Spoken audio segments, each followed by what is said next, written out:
There has been a lot of really big breaking news here in Georgia over the last 24 hours, a lot of moving parts. So I wanted today just take a minute to focus in on one thing in particular, and that is that extremely concerning surveillance video that emerged yesterday. It was shown to Georgia legislators by Trump attorneys. Now, I spoke with one of the individuals seen in that video, and I will get to that in just a moment. But first, I just want to give you a recap. You've probably seen the video by now. It is surveillance footage from inside State Farm Arena in Fulton County, where suspicious containers are pulled from underneath a covered table after other poll workers leave for the night. Now, lawyers allege there appears to be ballots in those suitcases, and they question why workers appear to be counting those ballots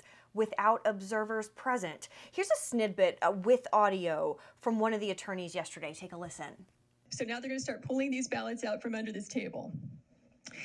This table, the black one, was placed there by the lady with the blonde braids at about 8:22 a.m. in the morning. So she put that table there. So the same person who's staying behind now, the same person who cleared the place out under the pretense that we're going to stop counting, is the person who put the table there at 8:22 in the morning. Yeah, I saw 4 suitcases come out from underneath the table. Yeah, upper right hand, you see the gentleman in the red. So he just pulled one out. So what are these ballots doing there, separate from all the other ballots? And why are they only counting them whenever the place is cleared out with no witnesses? How many ballots went through those machines in those 2 hours when there was no one there to supervise, to be present, consistent with your statutes and rules, to supervise the tabulation? We believe that could easily be, and probably is certainly, beyond the margin of victory in this race. Now, I spent much of last night trying to identify and track down the individuals in that footage and speak with them directly. And one woman has, as I mentioned, in fact, been identified. It's a lady, again, by the name of Ruby Freeman. She refers to herself as Lady Ruby. A quick check of Ruby's social media confirmed for me that she is, in fact, one of those 4 people in this video. She's seen here in the purple shirt, and a photo she posts of herself that day on her Facebook show her wearing that same shirt. Now, in going through her social media, it does appear her daughter, whose name is Shaye, is her election supervisor.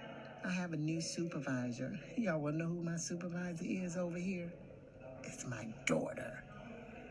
But I just do as she say do. It's her show, baby. It's her show. I do as she say do, and I just get it done. You could hear the lawyer refer to the woman who moves that table into the room as the one with blonde braids. And you can see in this photo here, Ruby posts an article from the AJC that featured her daughter, and she references her daughter in that photo, who also happens to have long blonde braids. So if that's the case, which it appears to be, then 2 of the 4 people in the room that night were this mother-daughter duo. Now, also on her social media, she has a couple of questionable posts, and they're important for context. In these posts, Ruby expresses her support for Joe Biden and what appears to be her disdain for President Trump. Does that mean she committed fraud? No, it doesn't. But it is important for context as we see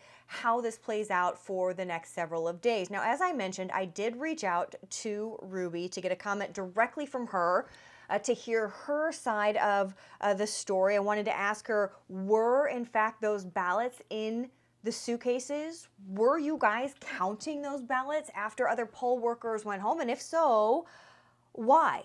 Well, Ruby initially said to me that she responded. She said she was getting a lot of negative comments, and she agreed to do an interview with me to tell her side of the story. She even screenshotted some of those comments that she said she's been getting. You can see them here. But about 45 minutes or so, I guess, after that, she reversed her decision, unfortunately, and she said it's probably best for her not to do an interview with me at this time. She said she really needed to focus on getting a lawyer. So this is snowballing really quickly. I'm sure that Ruby and her daughter feel that as well. She and her daughter have a lot of questions to answer from, obviously the press and the public are interested in hearing from them, but more importantly than that, I think at this point is investigators will probably have some questions and need some clarification there. As soon as I learn more, I'll be sure to pass that along to you. Obviously a lot of breaking news here in Georgia on a lot of fronts, and I know there's a lot of moving parts, so I'll do my best to keep you guys informed as that news continues to break in the days and weeks to come. So have a great weekend. We'll see you soon.